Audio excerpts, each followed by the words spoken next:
Yes, Mataji, we can start.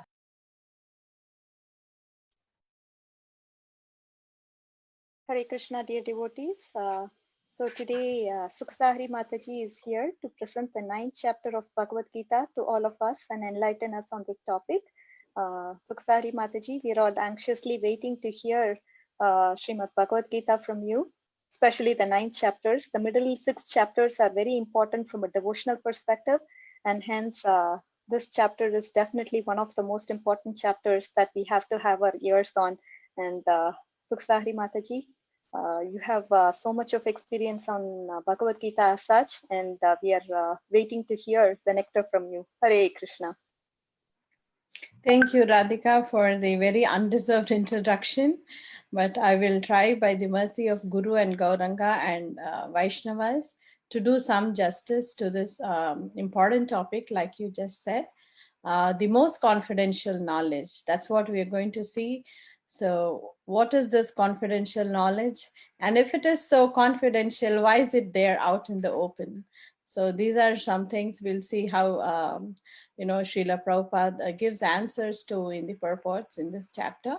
So, we will start with the invocation prayers, begging the mercy of all the acharyas, Srila Prabhupada in particular, before we actually go into the topic today. So this is the title, the most confidential knowledge. If you feel okay, you all can recite with me the invocation prayers, however it suits you. Om Ajnanatimirandhasya Jnananjanashalakaya Chakshurunmilitam Yena Tasmai Shri Gurave Namaha. I was born in the darkest ignorance, and my spiritual master opened my eyes with the torch of knowledge. I offer my respectful obeisances unto him. Namo Vishnu Padaya Krishna Preshthaya Bhutale Srimate Bhakti Vedanta Swaminiti Namine Namaste Saraswate Deve Gauravani Pracharine Nirvishesha Shunyavadi Paschatya Deshatarine. I offer my respectful obeisances unto His Divine Grace, A.C. Bhaktivedanta Swami Prabhupada, who is very dear to Lord Krishna, having taken shelter at his lotus feet. Our respectful obeisances are unto you, O spiritual master, servant of Bhakti Siddhanta Saraswati Goswami. You're kindly preaching the message of Lord Chaitanya Deva and delivering the Western countries which are filled with impersonalism and voidism. Now these are prayers to the Panchatattva. Jai Shri Krishna Chaitanya Prabhu Nityananda Shri Advaita Gadadhara Shri Vasadi Gaura Bhakta Vrinda. I offer my respectful obeisances unto Shri Chaitanya Mahaprabhu, Lord Nityananda, Shri Advaita Gadadhara Pandita, whose appearance day is today, Srivas Thakura, and all the devotees of Lord Chaitanya. Hare Krishna, Krishna Krishna, Hare Hare, Hare Rama, Rama Rama, Hare Hare. O Krishna, O energy of Krishna, please engage me in your service. So this is our humble request and prayer when we chant the Hare Krishna Maha Mantra. Okay, we'll just see what happened in briefly in the previous sessions. So we are now on the ninth chapter, and as Radhika Mataji also earlier mentioned, the middle six chapters, they deal with the topic of devotional service, and especially when Lord Krishna starts discussing his energies, both the spirit behind the phenomenal manifestation, that is the material manifestation which we see around us. So he says that he's going to discuss both the sciences, phenomenal and noumenal. So phenomenal is the material manifestation which we see around us, and noumenal refers to who is actually the controller behind this. So who is the actor behind the scenes who's actually making these happen? Like, who's the director of this, phenomenal material manifestation which we see in front of our eyes? So he said that he's going to discuss both, these subjects in the seventh chapter. So before that, we saw that in the first 6 chapters, we saw how Lord Krishna gave us an introduction to how we need to identify ourselves as the spirit soul and not identify ourselves with the gross material body. And then we moved on to see how a person who's actually involved or who is doing karma yoga can actually up his way up to jnana and dhyana. And then from the seventh chapter, we see how Krishna is giving more confidential knowledge there. So that is how it started in seventh chapter, where he discussed his energies. And towards the end of the chapter, he actually, he used these terms, Brahma, Adhyatma, Adhiyagnya. And so Arjuna was curious as to what, they meant. So the 8th chapter started with Arjuna's question as to what are these things. So Lord Krishna took a slight digression there, and he tried to explain to Arjuna what these things are. And in the 9th chapter, again, if you see, there are quite a few similarities with the 7th chapter. In the 9th chapter, the kind of the format is the same. Like we see Lord Krishna in the 7th chapter, he discusses about his energies, about his opulence, the various aspects of his opulence. He also discusses a little bit about demigod worship. So in the same vein, this chapter 9 also continues. So here is a brief summary of what's happening in chapter 9. So in verses 1 to 3, Lord Krishna, he explains the secret, the most confidential knowledge. And in 4 to 10, he explains a little bit about the creation. And 11 to 15 discuss the all-pervading impersonal aspect of the energies of Lord Krishna. And 16 to 19, we see how we have to actually see the Lord. 20 to 25 discuss demigod worship. 26 and 27 discuss practical aspects, like the famous Patram Pushpam Shlokam, everything comes here. 28 through 31 discusses the benefits of performing devotional service. What happens to a person, who is performing devotional service. And 32 to 34 again discusses who is actually eligible to perform this devotional service. So is it only meant for Brahminical men? Is it only meant for high class aristocrats, or is it open to all? So all this will be discussed in this chapter, and we'll move on to the first verse. These are some of the few key verses in this chapter. Shri Bhagavan Uvacha. Anybody has a question? Mataji, I cannot like this. I see only slide number 10 on the screen. Is it like everybody else sees the regular slides? 10? Yeah, I see the slide number 10 only. Yes, Mataji, I see the slide 10 too. The same sloka you are reciting right now, right? Shri Bhagavan Uvacha. Shri Bhagavan Uvacha? Is Yes, that the one?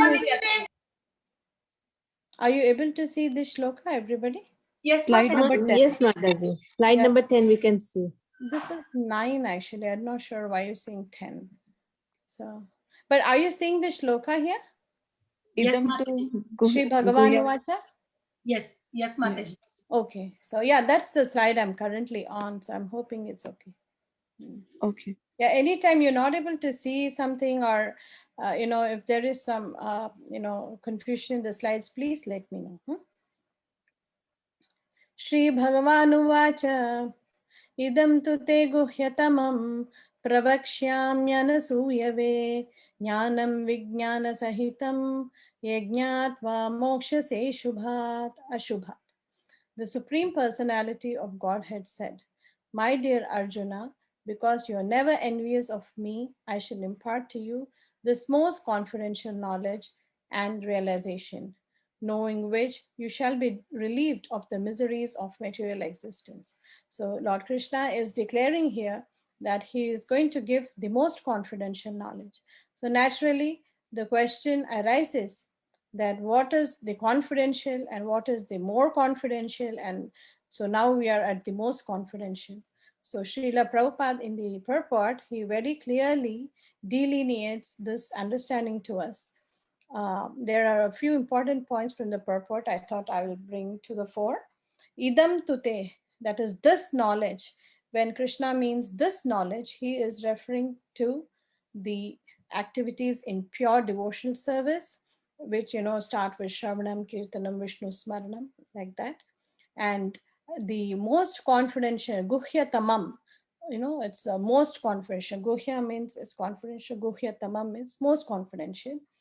This chapter is called most confidential. So what is confidential and what is more confidential?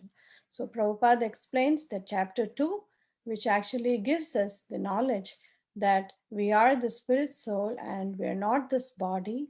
And so many different aspects of the soul are discussed, the properties of the soul, the characteristics of the soul, like, it doesn't get wet, it cannot be burned, it cannot be cut into pieces. And, so many different, it is eternal. So these aspects are discussed. And that knowledge is actually called confidential, because many people, we are engrossed in this material world and we seldom realize that this material body which we have is perishable, and we still are trying to run after maintaining this material body, and in one sense be in denial that the spirit is all we need to actually care about. I mean, the progress of our spiritual life is more important compared to the material life.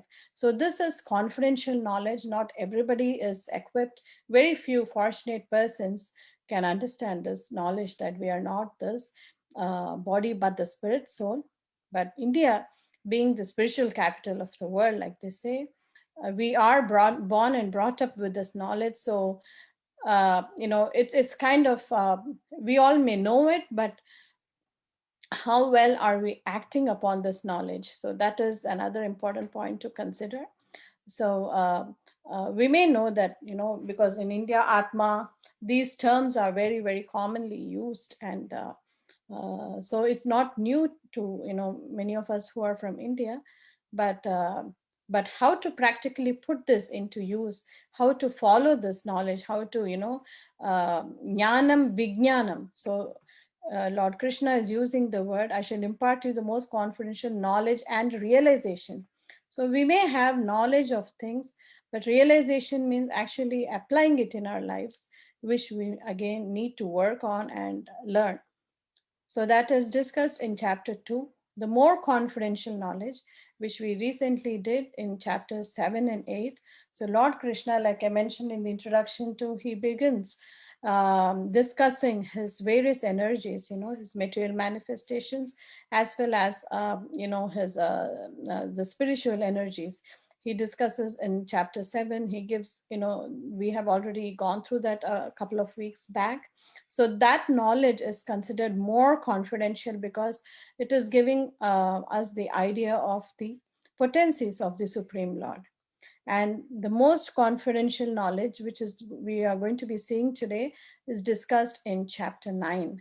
And this knowledge, like Srila Prabhupada, I already mentioned, idam tute guhyatamam, idam refers to the knowledge of devotional service, to how we can perform devotional service to Krishna. And devotional service, as soon as the word devotional service comes, to the mind, it is, we are looking at the personal form of the Supreme Personality of Godhead. So that is why this is very, very most confidential, because now the dealings of a devotee with the Lord are on a personal level. When we offer something to the Lord, we are trying to maintain a personal relationship with the Lord. There are so many different kinds of relationships the Lord actually has with his devotees. He could be, these relationships are discussed in great detail in Bhakti Rasamrita Sindhu. And there are 5 primary rasas which Krishna enjoys with his devotees. There are 7 secondary rasas which Krishna enjoys with his devotees. So, I just would mention the primary for now. So this is, it could be in a Shanta rasa, it could be in a friendly, rasa, or it could be in vatsalyam, in a parental love. It could be in conjugal love. Like this, Krishna enjoys relationships with his. We try to make and establish a relationship with Krishna. That is considered the most confidential level, because we are dealing at a very personal level with Krishna, the Supreme Personality of Godhead. So that is why this chapter is considered the most confidential, because here we'll be looking at the characteristics of pure devotional service. And what was the other thing? Yeah, another qualification which we see in this verse is Pravakshyami Anasuyave. Pravakshyami is he's speaking to whom? To Anasuyave. Anasuyave means who is somebody who is non-envious. So this non-enviousness is a very important characteristic for somebody who wants to understand this most confidential knowledge. So if we are envious, then we may not be able to grasp this knowledge, because we need to purify ourselves first. Even in Srimad Bhagavatam, the second verse talks about the qualifications. You need to understand the Srimad Bhagavatam. Dharma projita kaitava atra nirmatsaranam satam. Nirmatsaranam refers to non-envious or non-jealous people. So that is again the qualification to understand Srimad Bhagavatam also is mentioned as Nirmatsaranam, or being non-envious. And we see here also Lord Krishna is clearly saying, to understand this devotional service, the crux of the Bhagavad Gita, the qualification that Arjuna had was he was non-envious. So that is important, like Prabhupada mentions in the purport. We'll move on to the next verse. Raja Vidya Raja Guhyam Pavitram Idamuttamam Pratyaksha Dharmyam Susukham Kartum Avyayam.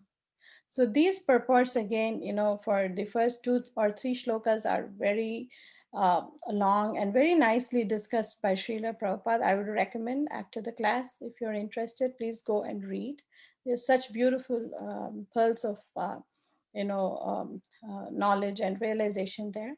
So please take time to read at least the first 2 or 3 purports. It will give a very good understanding of the whole chapter.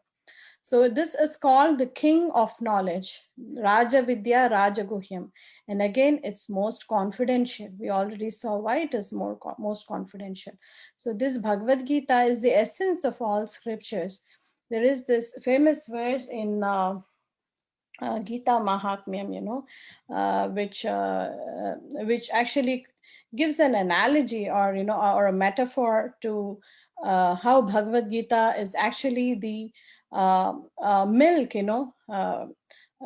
The analogy is given that these Vedas, Sarvopanishado Gavo, Sarva Upanishado Gavo. Gavo means cow.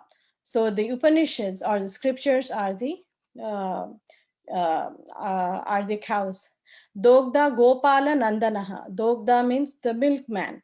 So Krishna, Gopala Nandana is referring to Krishna. So he is milking this cow of the Upanishads. And then Partha Vatsa Sudhir Bhokta. Partha means, who is Partha? He's Arjuna. Vatsa like a calf, Sudhir Bhokta. Sudhir means other devotees also. Great devotees like Arjuna. Bhokta means they are drinking this. And Dugdam Gitamritam. So Dugdam is the milk, which is the essence, which is actually the Bhagavad Gita. So this is explained in the Gita Mahatmyam that this is such a concentrated milk, which is being milked from the Upanishads. That is the Gita. So that is where it's the essence. It's the Raja Vidya Raja Guhyam Pavitram Idamuttamam. So this devotional service, which we see, is Pavitram Idamuttamam. So as soon as one engages in devotional service, the purification process starts right there. There are verses very clearly mention how this devotional service, it purifies a person, like Kleshagni Shubhada. There is a big verse. I don't want to go too much into those details now, but later on, as we progress in our spiritual studies, you will come across these things. So once you start your devotional service, kleshagni, all these kleshas, the material miseries which come to you, you'll be getting rid of those. Then shubhadha, it will the devotion process of devotional service will actually give you all auspiciousness. So like this, different things are mentioned, in the Bhakti Rasamrita Sindhu as to what are the things that happen when you engage in devotional service. So pavitram idam uttamam. So this devotional service, when you engage in devotional service, it is an automatic purification process. So it automatically purifies the person. Did I read the translation? Oh, sorry, let me just read the translation before I explain. Okay, let me read the verse too. Rajavidya Rajaguhyam Pavitram Midamuttamam Pratyakshaavagamam Dharmyam Susukham Kartum Avyayam. This knowledge is the king of education, the most secret of all secrets. It is the purest knowledge, and because it gives direct perception of the self by realization, it is the perfection of religion. It is everlasting and it is joyfully performed. Yeah, so we discuss Pavitram Idam Uttamam because this is a purifying process. Pratyaksha Vagamam Dharmyam. Pratyaksha is to get, direct experience. That's what this devotional service actually is all about. When we perform devotional service, we do see the changes in ourselves. There is a direct experience, there is a realization of the things, of the science of God, of our relationship with Krishna, of our relationship with our guru, our the devotee. So this is pratyaksha vagamam. It gives direct perception of the self by realization. Susukham kartum avyam. Susukham kartum avyam means it is also joyfully performed. So when you're performing devotional service, it is, automatically it is joyful to us because that is the constitutional position of the soul or the living entity. So this actually gives the ultimate joy to the soul. Yes, there may be a question, as to, sometimes when we are performing devotional service, we may think, oh, I'm not enjoying it that much, it's more like a chore for me. I don't seem to be enjoying this activities in devotional service. But that is purely because of material conditioning, that we are not realizing this actual the peace or the bliss that we obtain by doing devotional service. So that is because of our material conditioning. But as we get purified by this process of devotional service, we get to the point that where we actually derive so much peace and so much of bliss in devotional service. Kartum avyayam. So it is not like devotional service is some new fad or something which has just come about. This devotional service is everlasting and ever existing. So this knowledge of devotional service, the science, is always there for us to imbibe and perform. Okay, so this was about the first two verses. Let's move on to the third verse. So the first two verses discussed what is the most confidential knowledge and how it should be performed. Now we see what happens to a person who is, not having complete faith in this process of devotional service. So this is again another key verse. Ashraddhana purusha dharmasyasya parantapa aprapya mam nivartante mrityu samsara vatmani. Meaning? Hare Krishna Mataji. Sorry to disturb you, Mataji, but the screen is still same. Slide 10. It doesn't move on 11. Oh, Not the next one. Haribol Mataji, is everybody, all others also facing this problem? Yes, Mataji. You're not able to see this Ashradhana screen? No, No, Mataji. Not yet, Mataji. Oh dear, I don't know if it is a lag in my computer, in my internet, or Mataji, your slideshow is not on. Like it's still shows as the left side. Mataji, you need to stop Yeah. sharing once and again start share. It will work, Mataji. Okay, I'll try that. Give me a second.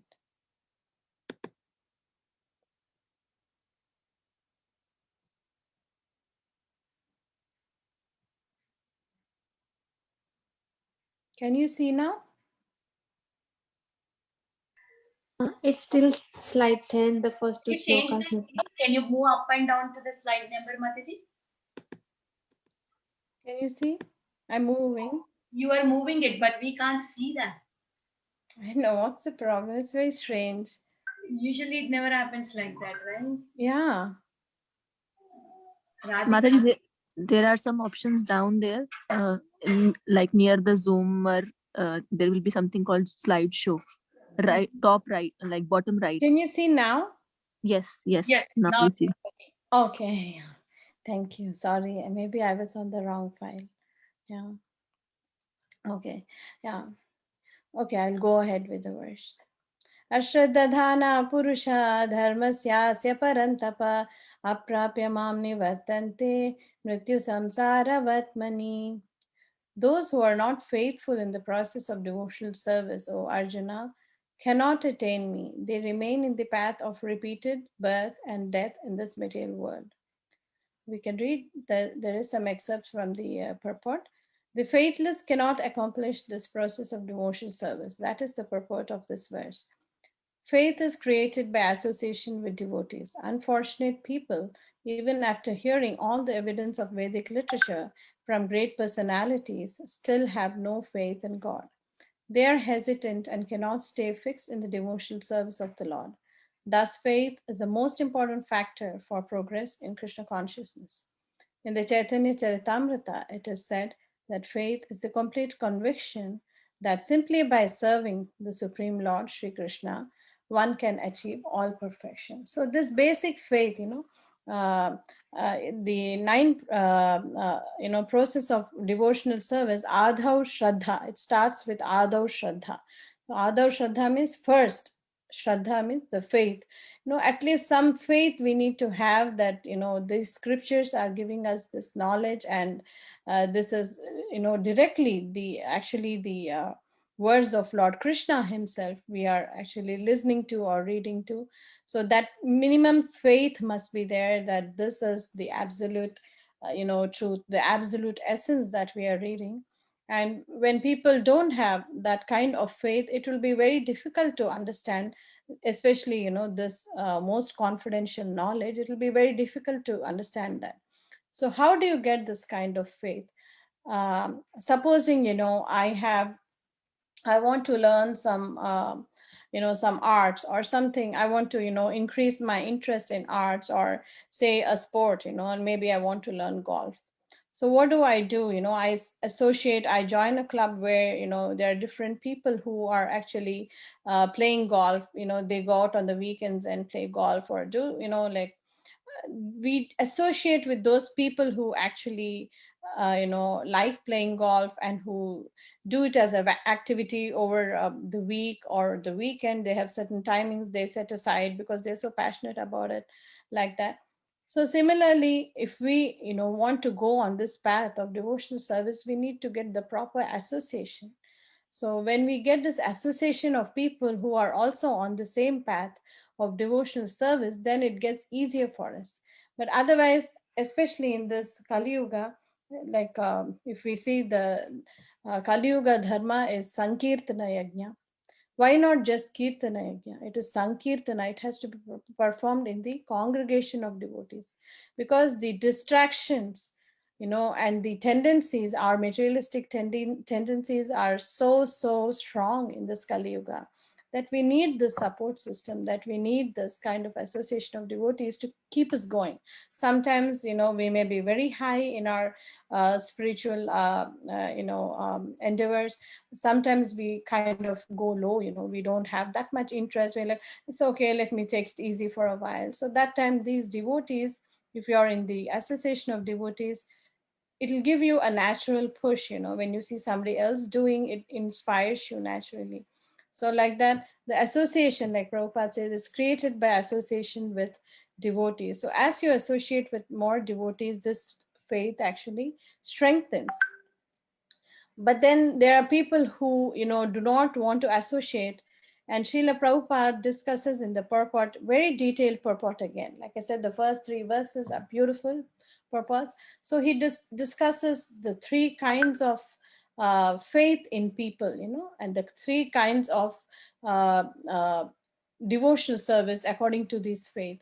So many threes are discussed in the purport. So the I'll just give you a brief idea of what it is, because that is a big topic in itself.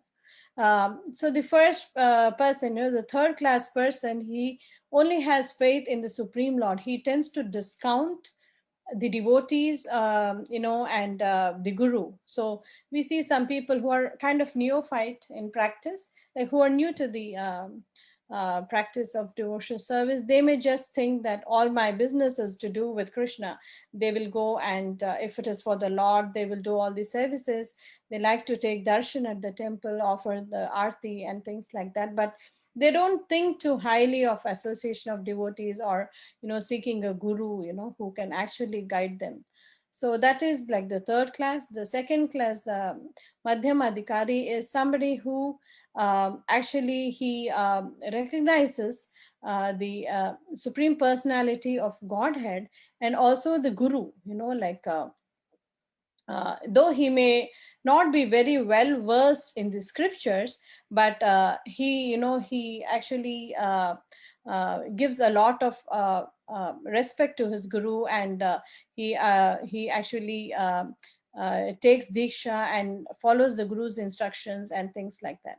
And the Uttamadhikari, or the 1st class person, whose faith is in the 1st class, what he does is that he is like a topmost devotee. So he looks at everybody as the spirit. So like we have seen in the previous chapters, he has an equal vision. He is highly well versed in the scriptures, and he is very compassionate to all the spirit souls. So there are different levels of faith people go through, and according as the level of the faith, Krishna reciprocates with them. We will see how this reciprocation and everything works in the later few verses. This is a big purport, but I didn't want to go too much due to want of time. Now let's, can you see the screen, please? Yes, Mataji. Yeah, the all-pervasive, inconceivable nature of Krishna. So next, Krishna, after discussing the essence of the most confidential knowledge, he moves on to the all-pervasive, inconceivable potency, or the impersonal nature of Krishna. The foundation of creation is actually being discussed in the next few verses. Maya tatamidam sarvam jagadyaktamurtina matsthani sarvabhutani nachaham teshvavastitah. I, Krishna, pervade this entire universe in an unmanifested form. All living beings are in me. Their existence is dependent on me as I am their cause. But I'm not in them. I'm not dependent on them. I'm aloof and detached. So this is kind of inconceivable, right? He says, all living beings are in me. Their existence is dependent on me. And he is their cause. But again, he says, I'm not in them. I'm aloof from them, and he's detached. So Srila Prabhupada gives analogies for us to understand what Krishna actually is meaning by this statement here. Just as the sunshine is spread all over the universe, the energy of the Lord is spread all over the creation, and everything is resting in that energy. Yet one should not conclude that because he is spread all over, he has lost his personal existence. So even though the energy of the Lord is all over, is all pervasive, the Lord does have, it does not mean, like there is the scientific theory, many of the Mayavads or, impersonalists like to go with, which says that energy can neither be created nor destroyed, right? We learned that in science. So they say that when the Lord, manifests his energy, his personal form disappears because it is converted to his energies. But Srila Prabhupada is clearly saying that he spread all over one should not conclude that because he's spread all over, he has lost his personal existence. So there is no kind of metamorphosis happening with Krishna and his energy. So Krishna is always there in his absolute, personal form, and his energies are there. It doesn't mean that, when he creates a new universe, part of him goes away. It doesn't happen that way. So we should not have that kind of a conclusion. To refute such an argument, the Lord says, I'm everywhere and everything is in me, but still I am aloof. So he very clearly says, Matsthani sarvabhutani nachaham teshu avastita. So he says, I'm not in them. So this another very nice analogy is given here. For example, a king heads a government, which is but the manifestation of the king's energy. The different governmental departments are nothing but the energies of the king, and each department is resting on the king's power. But still, one cannot expect the king to be present in every department personally. So we see the picture of the king. I just put Shivaji Maharaj picture there.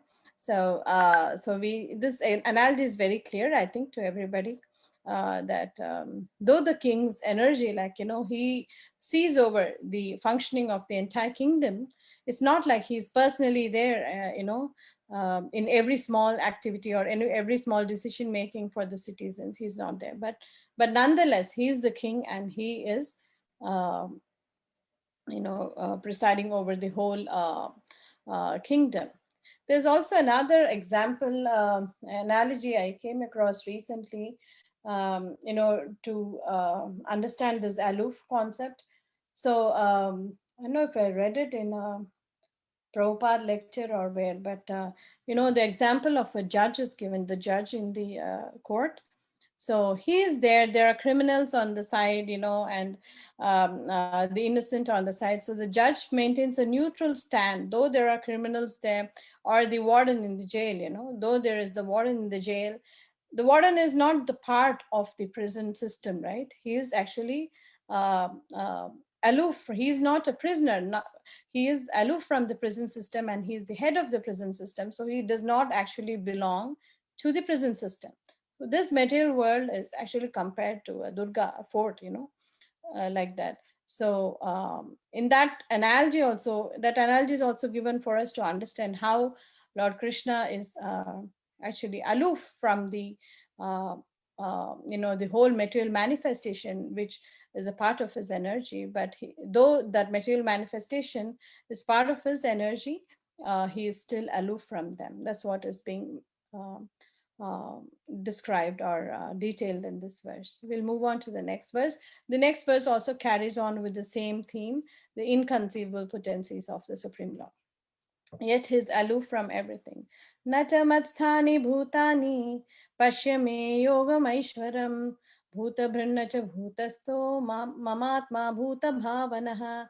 And yet everything that is created does not rest in me. Behold my mystic opulence. Although I am the maintainer of all living entities, and although I am everywhere, I am not a part of this cosmic manifestation, for myself is the very source of creation. So we see, I just put this picture of this planetary system on the right. So it is kind of the Yogam Aishwaram, it's his mystic opulence. You see this word Yogam Aishwaram.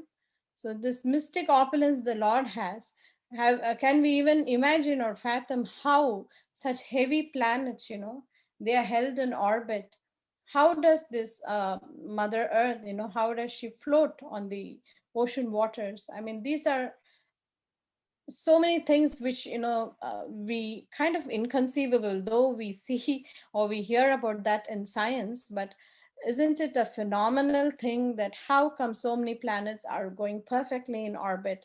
How come the sun rises perfectly every morning and sets every evening? How are all these things happening and nothing is falling off suddenly? Even if we try, if the to launch a rocket, there are so many failures, right? I mean, we see so many mishaps happening, so much of testing happening. In spite of all that, you never know what could go wrong or right. How long the satellite could stay in the orbit.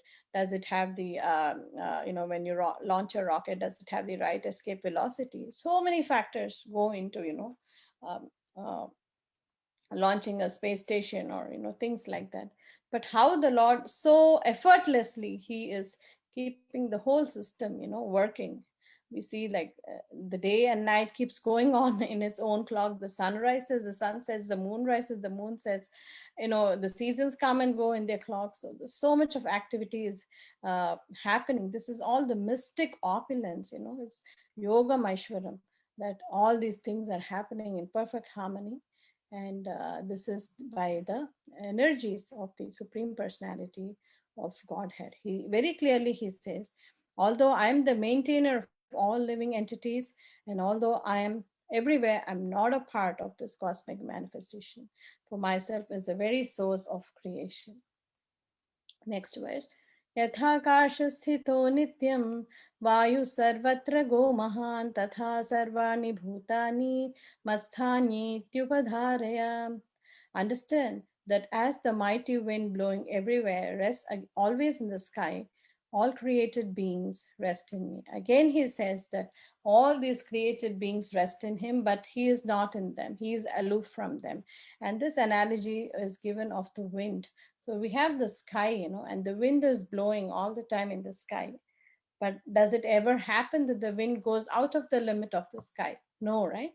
So the wind is always contained in the sky. Similarly, we have to understand that all the creation, it actually rests in the Supreme Personality of Godhead.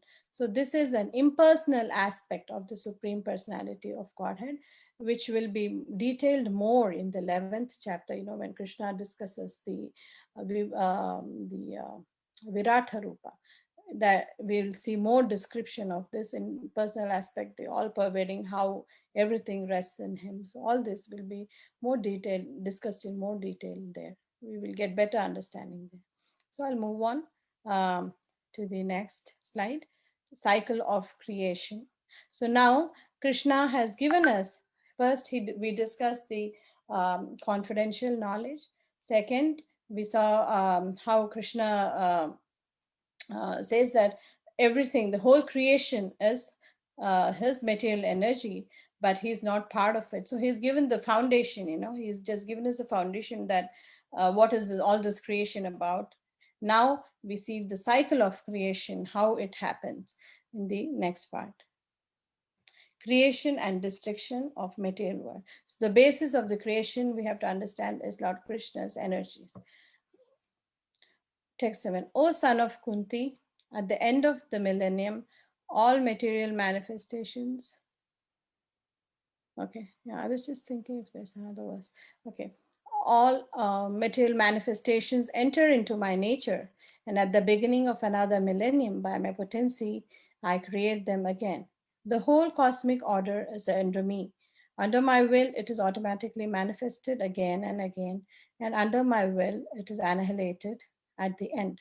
So there is an excerpt of the purport here, which we will read. So Srila Prabhupada discusses in the purport to verse 7. At the creation, the material energy is let loose as the Mahat Tattva, into which the Lord, as his first Purusha incarnation, Mahavishnu, enters. So we see that Mahavishnu is lying there, and so many universes are coming out, from the pores of his body, if you see in this picture clearly. And you see inside each universe again, you see there is another Vishnu. I don't know if the picture is clear. So we'll just read the description. He lies within the causal ocean, the Karana ocean, and that's why he's called Karanodakshaya Vishnu also. Mahavishnu is called Karanodakshaya Vishnu. He lies within the causal ocean and breathes out innumerable universes. And to each universe, the Lord again enters as the Garbhodakashaya Vishnu. Why is he called Garbhodakshaya Vishnu? Because from his navel, and the Lord Brahma, he sits at the tip of the stem, the lotus flower which rises from the navel of Garbhodakshaya Vishnu. Lord Brahma is sitting there. Each universe is in that way created. He still further manifests himself as Kshirodakshaya Vishnu, and that Vishnu enters into everything, even into the minute atom. So Kshirodakshaya Vishnu, he is like the super soul present in every atom. This fact is explained here. He enters into everything. So this is how he enters into the material creation. But remember, he is still aloof from everything because he is ruling over or presiding over the material creation. So then after explaining this, he again emphasizes, the whole cosmic order is like under me. Under my will, it is automatically manifested again and again. So Lord Brahma, when the 100 years of Lord Brahma's lifetime are done, what happens is there is an annihilation or a destruction process, and all these living entities, they enter again into the body of Mahavishnu. And then when Mahavishnu breathes out again, then again these universes are created. So it kind of seems very phantasmagoric because for Mahavishnu, it's just like breathing in and breathing out. But for us, it's like a huge lifespan. I mean, imagine 4.32 billion years happening, and this happens at the end of that. So that's kind of we cannot even imagine, like what's happening there. So that kind of a time span. But this all happens seamlessly by just the will of the Lord.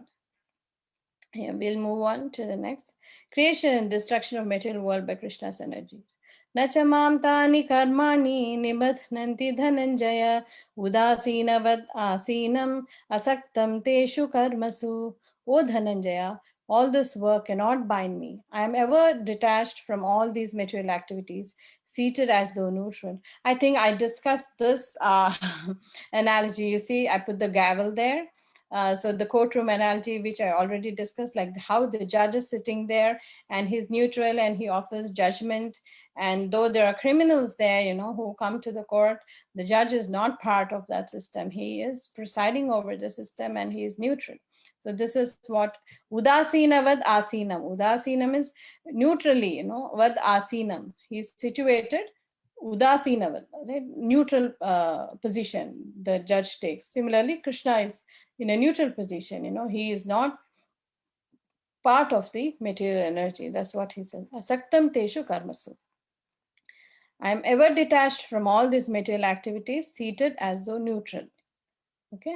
Now we will see. So Krishna has so nicely described how, even though he's the material energy is part of his creation, in all these verses we are seeing he's emphatically describing that he is aloof from the material creation.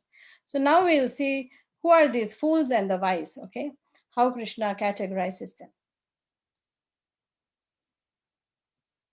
So this is the basis of how we can differentiate between the fools and the wise.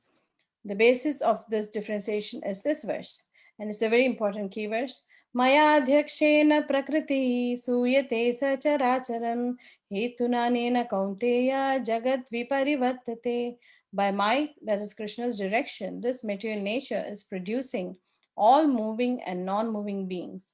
Under its rule, O son of Kunti, this universe is created and annihilated again and again. This example is given in the Smriti when there is a fragrant flower. This is another beautiful analogy. Okay, please listen attentively. When there is a fragrant flower before someone, the fragrance is touched by the smelling power of the person, yet the smelling and the flower are detached from one another. There is a similar connection between the material world and the Supreme Personality of Godhead. Actually, he has nothing to do with the material world, but he creates by his glance and ordains. In summary, material nature, without the superintendence of the Supreme Personality of Godhead, cannot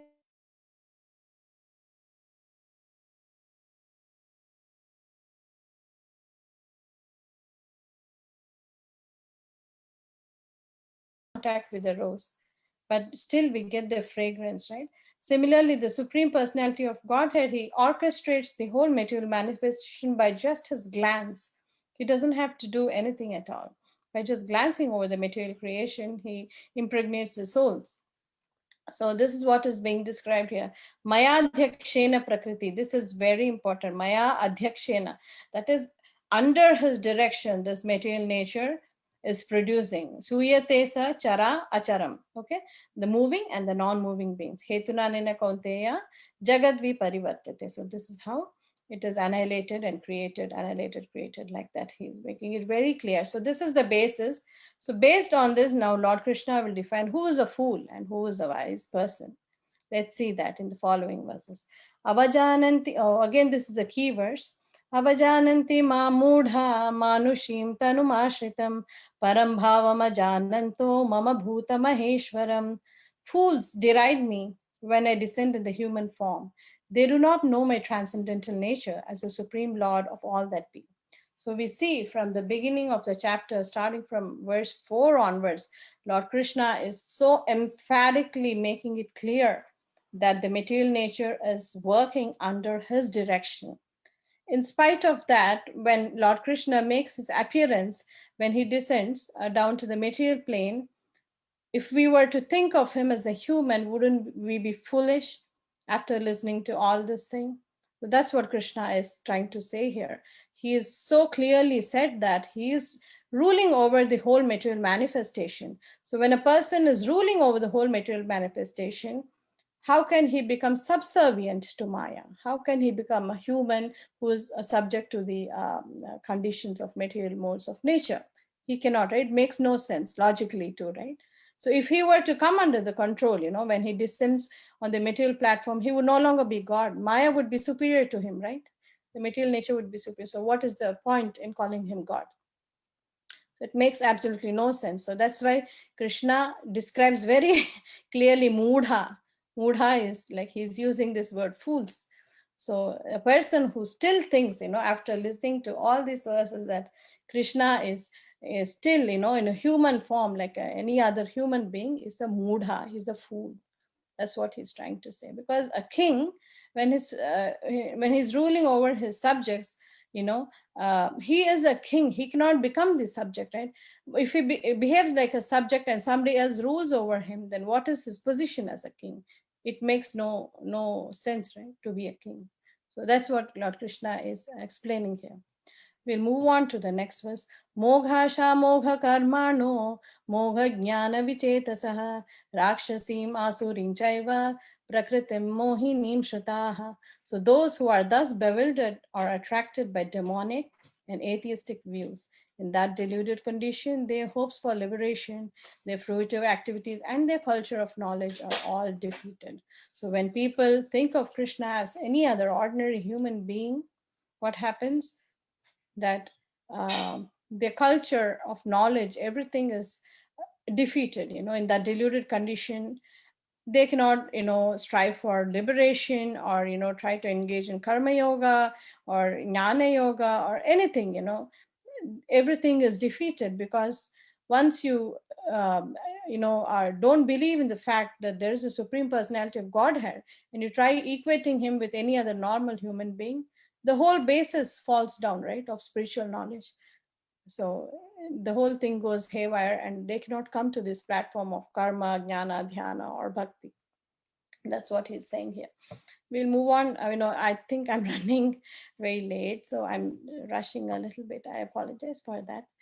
Now we'll move on to the wise people. Who are the wise people? So now we saw the foolish and the atheistic, demoniac people. Now we'll see who is the wise person. Mahatmanastu mam patha devim prakritim ashritaha bhajantyananya manaso jnatva bhutadim avyayam. O son of Pratha, those who are not deluded, the great souls are under the protection of the divine nature. They are fully engaged in devotional service because they know me, that is Krishna, as the Supreme Personality of Godhead, original and inexhaustible. So clearly he is saying that they understand that Krishna is the Supreme Personality of Godhead, original and inexhaustible. It's not like because he has material energies, material manifestation, a part of him goes away in manifesting those energies. No. He is original and he's inexhaustible. Even though he may create a million universes, he still remains the same. So that is the Supreme Lord of Supreme Personality of Godhead. So a devotee knows this very well. That's what he's trying to say. These are the great souls who are not deluded. They are not in Maya. They don't, they don't think of Krishna as an ordinary living entity. So these are Mahatmana. And why are they under the protection of the divine nature? Because the divine potency of the Lord is guiding their intelligence. Unlike material intelligence, where Mahamaya potency, is kind of trying to delude us, trying to attract us into away from the spiritual potency. But this divine potency of the Lord, it favors the devotees, and the devotees understand the supreme position of the Lord. So the next verse, Satatam kirtayanto mam yatantascha dhradavrataha namasyantascha mam bhaktya nitya yukta upasate. Always chanting my glories, endeavoring with great determination, bowing down before me, these great souls perpetually worship me with devotion. So we see now what are the activities of such a wise person Krishna is describing here. So we will see this commonly used terms, in these middle 6 chapters from 7 through 12. This nitya, satatam, all this, always doing, ananya, all these words will be used because the devotional service is being, discussed in these middle 6 chapters. So you will find a lot of usage of these kind of words like satatam, nitya yukta, like bhaktya, and all these words you will see in many of the verses, because these 6 chapters are defining devotional service and glorifying the devotional service to the Lord. So always chanting Krishna's glories, endeavoring with great determination, bowing down before him, these souls perpetually worship Lord Krishna with devotion. So it's important to note Nitya Yukta Upaste. So they're always engaged in the pure devotees of the Lord. They are 24/7 engaged in devotional service of the Lord. It's not like when I just go to the temple, I'm just thinking of the Lord. The other times I'm doing some material activities are totally unconnected to Krishna consciousness. So not like that. So the pure devotee of the Lord is 24/7. He's trying to do some service of the Lord, service to the Lord or his devotees, to the gurus, things like that. Okay, let's move on to the next verse. So now we saw the demoniac people, the atheists, and then Lord Krishna also defined who are the wise people, the devotees who actually understand his transcendental position. Now he will discuss the 3 kinds of jnanis. These are the people who fall in between, like they are not at the level of the personal aspect or the Bhagavan aspect of the Supreme Personality of Godhead. Nonetheless, they are not atheists too. They're not atheist or demoniac people. So they have that faith in the Supreme Lord, but the faith is not so evolved or so advanced as a devotee who tries to maintain a personal relationship with the personal form of the Lord. So this is what is discussed in these verses. Oh my God, I hope I'm not too late. Yeah, 3 kinds of jnanis worship Krishna. Please forgive me if I go a little bit over time, please. I'm sorry, I should have cut down on the analogies maybe. Others who engage in sacrifice by the cultivation of knowledge worship the Supreme Lord as the one without a second, as diverse and many and diverse in many and in the universal form. So here, the 3 categories are described here. So we'll quickly go through it. First one, but there are others who are still lower, and these are divided into 3. So these are lower than the devotees, the pure devotees of the Lord. He who worships himself as one with the Supreme Lord, he who concocts some form of the Supreme Lord and worships that, and he who accepts the universal form of the Vishwarupa of the Supreme Personality of God and worships that. Out of the above 3, the lowest, those who worship themselves as the Supreme Lord, thinking themselves to be monarchs, worship themselves. This is also a type of God worship. So Prabhupada describes that this is also some kind of faith. They're not like totally faithless like the atheist or demoniac. For they can understand that they are not the material body but are actually spirit soul. At least such a sense is prominent. So still it is called some faith, though they are not on the highest platform of a devotee. Generally, the impersonalists worship the Supreme Lord in this way. The second class includes the worshippers of the demigods, those who by imagination consider any form of the form to be the form of the Supreme Lord. And the third class includes those who cannot conceive of anything beyond the manifestation of this material universe. So some people, they worship nature, right? We see so many people who do that. So they think that nature is in control of everything. You know, the sun moves, they think all that is part of nature, and nature is controlling all the activities. They consider the universe to be the supreme organism or entity and worship that. The universe is also a form of the Lord. So they fail to recognize. So there are different levels of jnanis, you know, who are categorized into three types. One is the person who worships himself. One is the person who worships any form of the Lord. Another is the person who worships the nature as the supreme personality of Godhead. So this is described here. Okay. So to such kind of people, you know, Krishna recognizes that these kind of people do exist. So he again repeats, he emphatically declares that he is the creator and the ultimate beneficiary. So, you know, though people may think that the nature is the supreme Lord, or some contrived form of the Lord is the supreme Lord, again, Lord Krishna is again trying to instruct, you know, in these verses 16 through 19. But it is I, which is Krishna, who am the ritual, I, the sacrifice, I, the offering to the ancestors, the healing herb, the transcendental chant. I am the butter and the fire and the offering. I am the Father. So these people who engage in demigod worship and, you know, or do offerings, sacrifices, things like that, Krishna is again stating to them that it is I who am the ritual, the sacrifice, the offering, the healing herb, the butter, the fire, and the offering. I am the father of this universe, the mother, the support, and the grandsire. I am the object of knowledge, the purifier, and the syllable Om. I'm also the Rig, the Sama, and the Yajurveda. So he is delineating his potencies again in this. You see, like continuing in the same vein of chapter 7, he's again delineating his vibhutis here. I'm the goal, the sustainer, the master, the witness, the abode, the refuge, and the most dear friend. I'm the creation and the annihilation, the basis of everything, the resting place, and the eternal seat. O Arjuna, I give heat and I withhold and send forth the rain. I am immortality and I'm also death personified. Both spirit and matter are in me. So he's again emphasizing all these material, energies which are present around us, the sacrifice, everything which he is also discussed in chapter 8. We saw, Adi Yajna, all those Adi Bhutam. So again and again, he's emphasizing that though there may be some people who have a lower faith, he's trying to educate again that I am there, I am the beneficiary, and so many things we see here. Okay. So 22-23, Ananya Bhakti, demigod worship. But those who always worship me with exclusive devotion, meditating on my transcendental form, to them I carry what they lack and I preserve what they have. So again, he says, what is the position of a devotee? Ananyas chintayanto mam ye janah paryupasate tesham nityabhiyuktanam yogakshemam vahamyaham. Yogakshemam vahamyaham. So Yogakshemam, he carries what they lack and preserves what they have.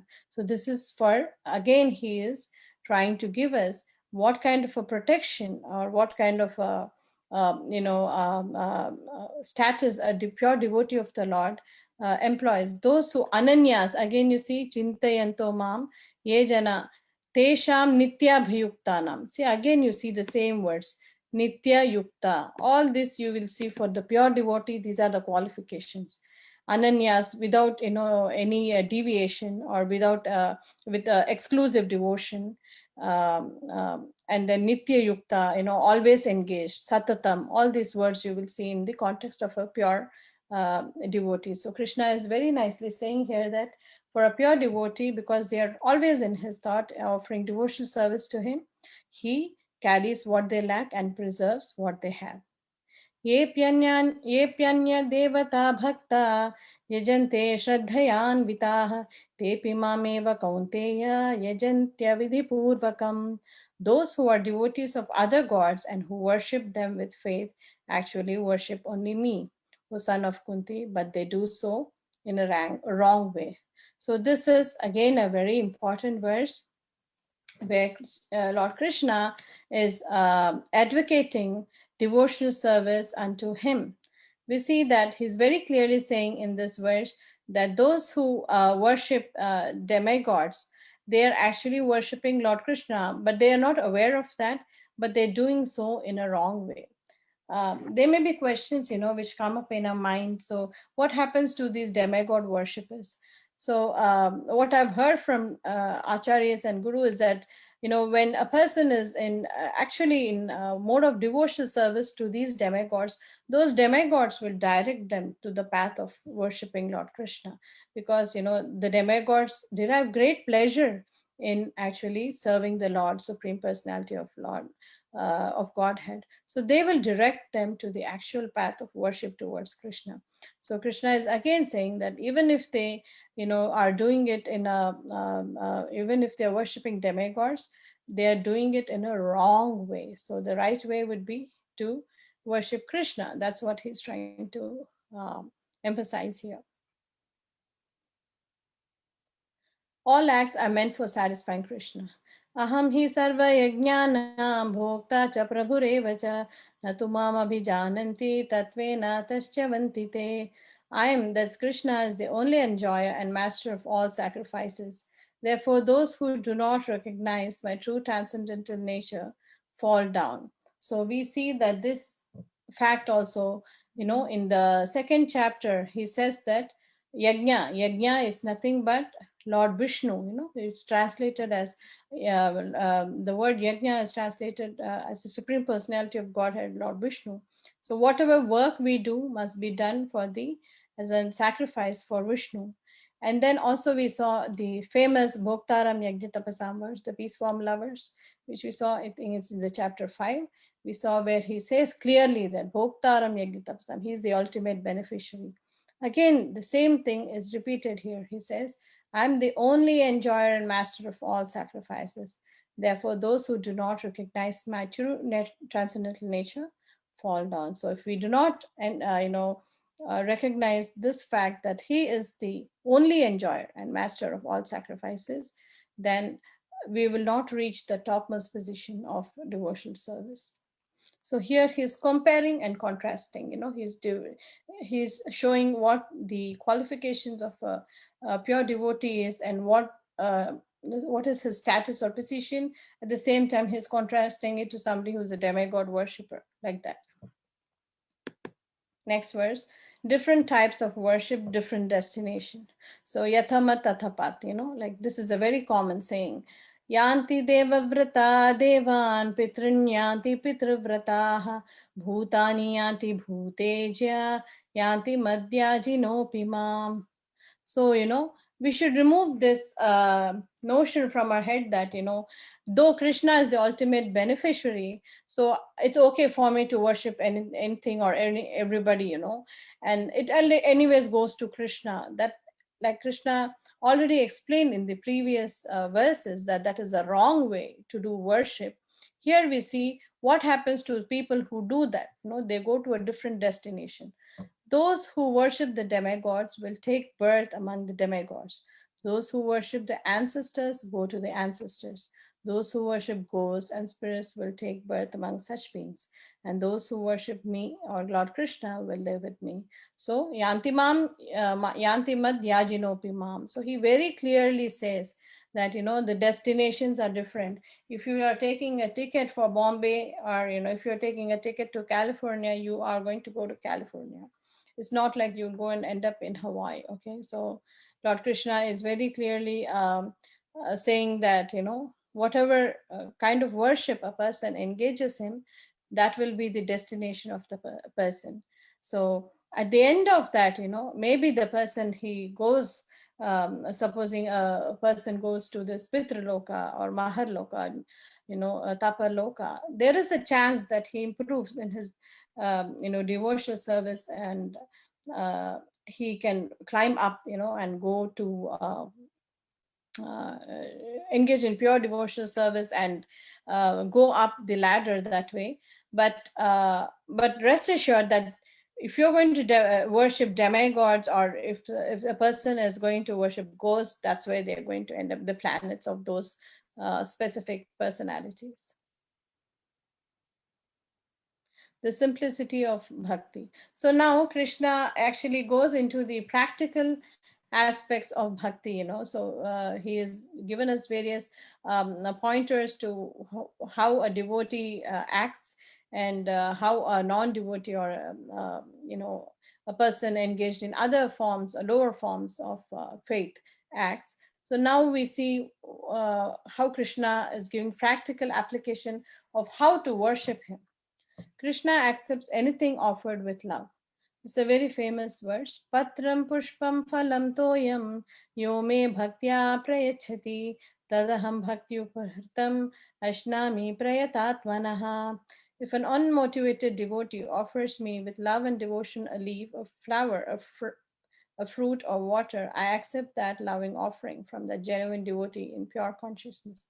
So we see that the process of devotional service is so simple, right? We saw it's pratyaksha vagaman dharmyam susukham kartum avyayam. It is very simple to perform. Krishna is very satisfied with just a flower, a leaf, a fruit, or water. He's not asking much. But the most important factor is unmotivated devotee offers me with love. So he's actually looking for the ingredient of love. They're not the actual offering there. So that is what is the key takeaway from this verse, that it is very simple. The process of bhakti is very simple, for the simple minded, like Srila Prabhupada says. So he's actually asking for some love and devotion from you. He's not looking for any opulence. I mean, he has all the 6 opulences. Okay, so what is he looking for from us, right? So there was one Maharaj who was giving a class like long time back when I was listening in London. He said it's very easy, to give donation money, but how are you actually thinking about Krishna? What are you actually, how much time you're spending thinking about him, or doing actual devotional service to him? That is more important. He said it's very easy to make money and give to Krishna, but how much time are you giving to serve? That is more important. So that's what Krishna is looking for, doing everything as an offering to Krishna. Yat karoshi yadashnasi yajjuhosi tadasi yat tapasyasi kaunteya tat kurushva madatpanam. Whatever you do, whatever you eat, whatever you offer or give away, whatever austerities you perform, O son of Kunti, do that as an offering to me. So he gives a very simple formula here how to actually engage in the process of devotional service. He says that whatever you do, whatever you eat, this everything, like Srila Prabhupada often uses this word, dovetailing everything in Krishna consciousness. So that's what Lord Krishna is recommending here. So everything you do, do it for the pleasure of the Lord. So automatically we engage ourselves in the purificatory process of devotional service. Next, attaining Krishna. शुभाशुभफलैरेवं मोक्षसे कर्मबन्धनै संन्यासयोगयुक्तात्मा विमुक्तो मामुपैष्यसि. In this way, you will be freed from bondage to work and its auspicious and inauspicious results. With your mind fixed on me, that's Krishna, and this principle of renunciation, you will be liberated and come to me, that's Krishna. So here the concept of Yukta Vairagya, I remember in the last class when Mataji had asked what this Yukta Vairagya is about. So there are these 2 key verses, like I had even mentioned, in the Q&A session last time, from the Bhakti Rasamrita Sindhu. Anasaktasya vishayan yatharham upayunjatah nirbandha Krishna sambandhe yuktam vairagyam uchyate. Rupa Goswami says that as long as we are in this material world, we have to act. We cannot cease acting. Therefore, if actions are performed and the fruits are given to Krishna, then that is called Yukta Vairagya. There are 5 different stages of liberation, and here is specified that the devotee who has always lived his lifetime here under the direction of the Supreme Lord, as stated, has evolved to the point where he can, after quitting this body, go back to Godhead and engage directly in the association of the Supreme Lord. Moksha se karma bandhane sannyasa yoga yuktatma vimukto mam upaishyasi. So those people who are engaged in devotional service, they finally reach the kingdom of God. That's what is being emphasized in this. There's another verse, which talks about Phalgu Vairagya, which these two verses go together. What does that verse start with? Nirbandha Krishna Sambandhe. Anyways, those two verses goes together, and that verse gives definition of what a false renunciation is. Vairagya Phalgu Kathyate. That's how it ends. So in this verse, he talks about Yukta Vairagya, and then the other verse talks about what is false renunciation, false Vairagya. Okay, so next we are going to analyze this very important aspect. Is Krishna neutral or partial? Then how come he favors devotees? So in the next verse, we'll discuss this. He says very clearly, Samoham sarva bhuteshu name dveshosti na priyaha ye bhajanti tu mam bhaktya maite teshu chapyaham. I'm equal to all. I envy no one, nor am I partial to anyone. But whoever renders service unto me in devotion is a friend, is in me, and I'm also a friend to him. This example is often given that the Lord is like a desire tree, and whatever one wants from the desire tree, the Lord supplies. But here the explanation is more complete. The Lord is here stated to be partial to his devotees. This is the manifestation of the Lord's special mercy to the devotees. Lord's reciprocation should not be considered to be under the law of karma. It belongs to the transcendental situation in which the Lord and his devotees function. Devotional service to the Lord is not an activity of this material world. It is part of the spiritual world where eternity, bliss, and knowledge predominate. So very clearly, Srila Prabhupada is defining here in the purport, he is very clearly giving it away. In the first line, Krishna says, I'm equal to all. I'm not partial to anybody. I envy no one. But then he says in the next, it kind of seems contradictory, right? But whoever renders service unto me in devotion is a friend, is in me, and I'm also a friend to him. So he does special favors, for his friends who are the devotees. So how do we reconcile this kind of seemingly contradictory verse? So Prabhupada very nicely explains the reciprocal. So Krishna is neither partial, he is neither neutral, but he is reciprocal. So when a person actually engages in a loving relationship with the Lord, he just reciprocates. So it's not that he's being partial to the person, he's just being reciprocate. And we will see in the next verse, so is this just open to a few people, few privileged people that Krishna is reciprocating with? No, this reciprocation is open to anybody who wants to have that loving relationship with Krishna. So we'll see this in the following verse. Apichet sudurad, okay, maybe a few after this. Apichet suduracharo bhajate mamananya bhag sadhureva samantavyah samyak vyavasito sthit hi saha. Even if one commits the most abominable action, if he is engaged in devotional service, he is to be considered saintly because he is properly situated in his determination. क्षिप्रं भवति धर्मात्मा शश्वच्छान्तिं निगच्छति कौन्तेय प्रतिजानीहि न मे भक्त प्रणश्यति. He quickly becomes righteous and attains lasting peace. O son of Kunti, declare it boldly that my devotee never perishes. So I'm rushing a little bit. These are again very key verses. So here Krishna is explaining that a person may take to this process of devotional service, but to various reasons, whatever his past vasanas may be, something he is carrying from his previous life, there may be some occasional accidental fall downs. It's not like done on purpose. There could be some accidental fall downs. And Prabhupada very nicely explains in the purport that, a person in this material world, he has to engage in two types of activities. One is conditional activities and another is constitutional activities. So conditional activities are activities, which we do for our sustenance. Like we know we go to work, we make money, we have to keep up with the social norms, the social system, keep up with our relations and things like that. And then the constitutional activities are activities which are related to the constitutional position of the individual soul. What is our constitutional position? That we are the eternal servant of the Supreme Personality of Godhead. So this constitutional activities refer to nothing but devotional service. And the conditional activities are the activities we have to, because of living in this material world, we have to engage in some activities, right, to upkeep the family and things like that. So these conditional activities are also a part, of our life. So while performing these conditional activities, there may be some situations, where we may commit some mistakes and fall down, from this process of our spiritual journey.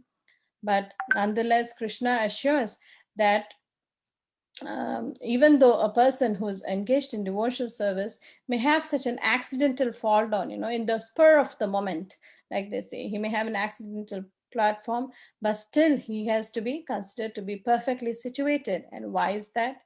Kshipram bhavati dharmatma. Kshipra means quickly becomes righteous, dharma atma, righteous.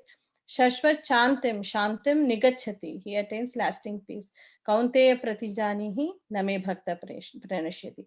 So he is saying, because, many times Krishna may go back on his words. So he's asking his devotee, his topmost devotee, like his best friend, son of Kunti, Arjuna, to declare that the devotee never perishes, even though he may have an accidental platform, but he quickly becomes righteous and attains a lasting peace. And why is that? Because a person who is a practicing devotee is actually performing devotional service, and this devotional service in itself is a purifying act. So as the person, even if he makes a mistake, but he still continues with his devotional service, he keeps getting purified and purified and purified. So he's perfectly situated, unlike a person who may be very righteous, and he may be doing the right things, like lot of punya karma and things like that. But what if he's not performing devotional service, right? So he's not rightly situated, right? Because the ultimate aim for us is to go back to Godhead. So he's not rightly situated.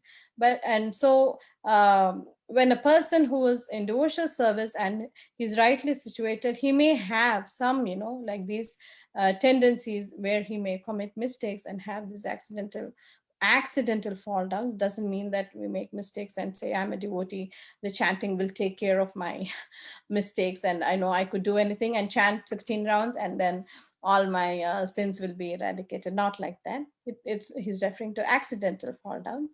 So when something happens, just you're not sure how, or you just got too much carried away, kind of a thing that happens, accidental fall downs happen, then this person is still rightly situated because he is performing devotional service, and devotional service has a purifying effect.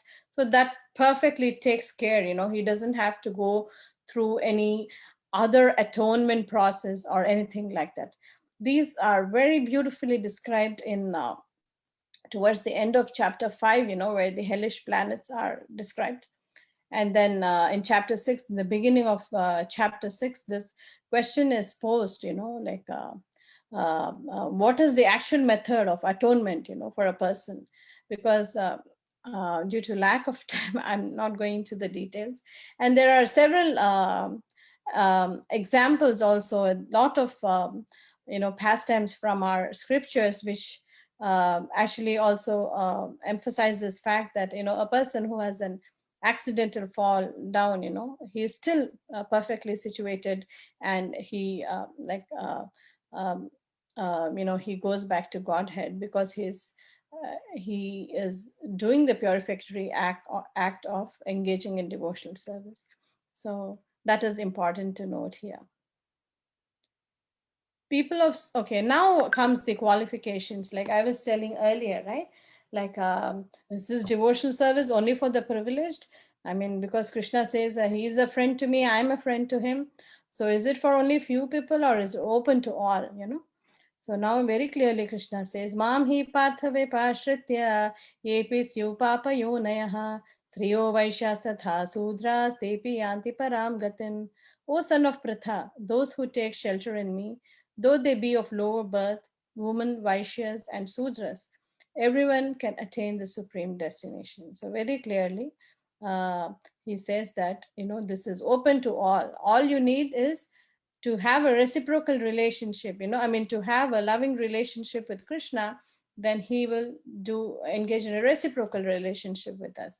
So it doesn't matter, if you're from a lower birth, or if you're in a different occupation other than a Brahminical occupation, still everybody has the equal chance of um, uh, you know maintaining this relation, engaging devotional service, and establishing a relationship with Krishna. So we know, like, so many examples are there of Haridas Thakur and so many other Vaishnava devotees who may not have been from very high class Brahmana families, but nonetheless were very, very great devotees and gurus too. So this is very clearly given here by the Lord. We'll move on to the next verse. So next he says, okay, so anybody is eligible. So what to speak? Okay. Kim punar brahmana punya bhakta rajashayas tatha anityam asukham lokam imam prapya bhajasvamam. So even people from who may not be engaged in Brahminical activities, to them also Krishna is accessible, devotional service is accessible. Then what to speak of people who are engaged in Brahminical positions, in Brahminical activities, and what to speak of the Raja Rishis, Rajashas, the saintly kings, what to speak of them, therefore, having come to this temporary miserable world, engage in loving service unto me.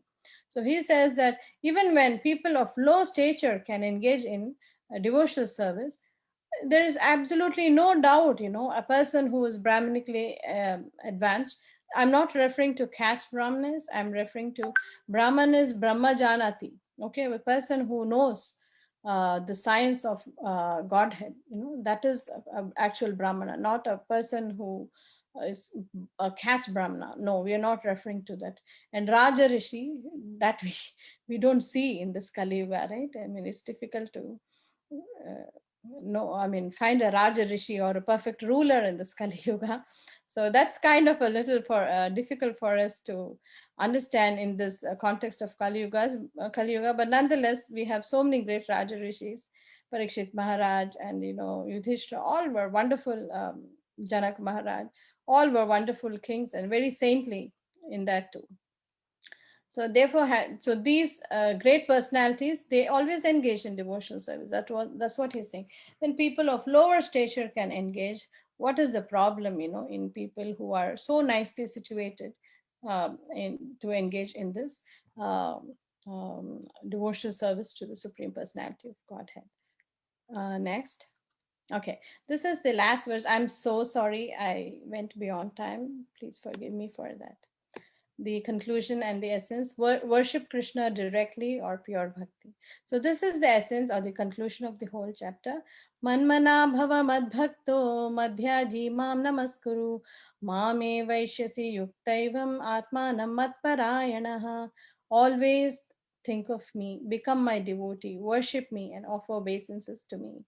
You will surely come to me, having absorbed yourself completely in me and taking my shelter. So this is referring to all the me's refer to Lord Krishna. So manmana bhava madbhakto. So always, you see all this yuktvaivam, being in connection, yoga with Lord Krishna, all these terms define like a pure devotee, who is on the level of bhakti to Lord Krishna. So this is the final instruction Lord Krishna gives, is that the most confidential knowledge. What is the actual way to do it? Always think of Krishna, become his devotee, worship him, offer obeisance to him, and then you will go back to Godhead. So this is what is the secret, which is actually given away by Lord Krishna in this chapter. What this most confidential knowledge is all about, how it is performed, and what are the advantages, of a person who is engaging in devotional service. What is his relationship with the Lord? All this very clearly Lord Krishna has given us in this chapter. So I'll just go to the summary, a quick overview of what we did. In verses 1 to 3, Krishna glorifies the knowledge he is about to relieve, the most confidential knowledge, which is nothing but devotional service to Krishna. 4 to 10, Aishwarya Jnana, or the the impersonal feature of the material manifestation of the Lord, Krishna's relationship with this world. 11 to 25 is different type of worshippers of Lord Krishna. 26 to 34, the glories of Krishna Bhakti. So I again apologize that I took more time than actually I should have. I'm so sorry, and I had to cut here and there. There's so many nice things to share regarding this chapter. It's such a beautiful chapter. So please forgive me if I made any mistakes and if I confused you in any way. And I beg for forgiveness. And if I spoke, whatever I spoke, if anything is of value, I just attribute it to my Guru and all the Guru Vargas and Srila Prabhupada here. Thank you so much. Hare Krishna. Hare Krishna, Sukhasagari Mataji, thank you so much for such a brilliant session.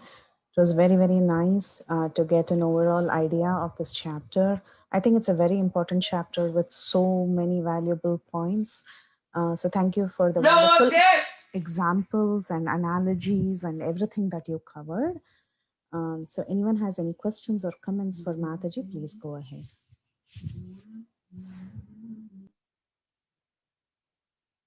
I'm sorry, I rushed. I don't know how much came across. So it's a beautiful chapter. Please take the time to read through the purports. Every purport is a gem. So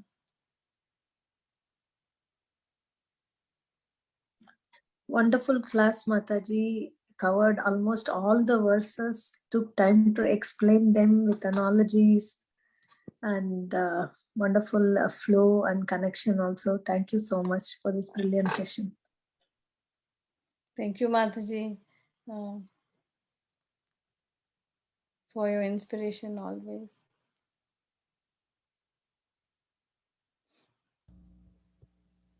Hare Krishna Mataji, Dandavat Pranams, all glories to Srila Prabhupada, all glories to Sri Guru and Gauranga.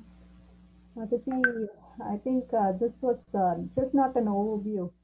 I think we covered almost everything in the chapter because each and every verse is important, as you say, and that's why you did. You definitely made us go through and enjoy this whole chapter, and the flow was great.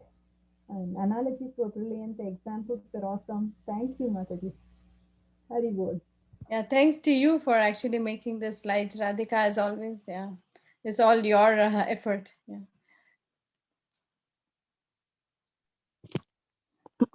Hare Krishna Mataji, Denver Pranam. Oh, glory to Srila Prabhupada. Thank you so much for putting so much detail into the slide presentation and to explaining everything to us. And you're so considerate to say you're concerned about our time. We are taking so much of your time and effort to present this to us. I'm very, very, very, very grateful. So I learned a lot today. Thank you so much. Hare Krishna. Thank you, Mataji, for being kind to me. I know it's difficult on a weekday. People work and, they have the next day to, to go to work too. So yeah, I would love to maintain the time. So I'm so sorry I exceeded. No apology, Mataji, none at all. We're grateful. Thank you. Thank you, Mataji. I just wanted to make one announcement. Okay, for those who have been attending these classes,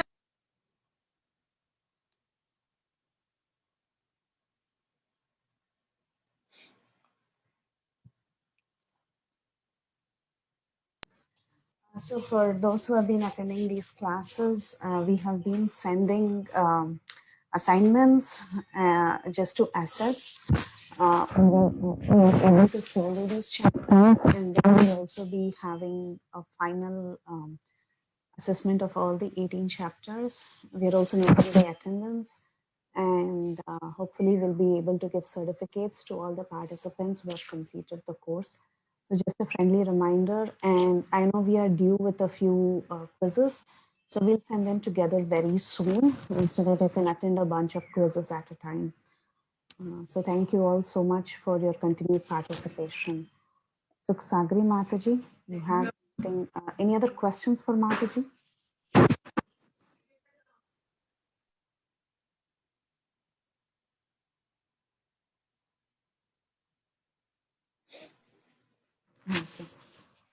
you all again for your continued participation. Thank you, Sukhsagri Mataji, for a beautiful flow, beautiful session.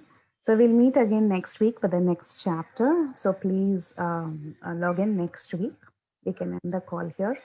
Vancha kalpatarubhyaścha पतितानां पावनेभ्यो वैष्णवेभ्यो नमो नमः। अनंत कोटि वैष्णव वृंद की जय। Jai.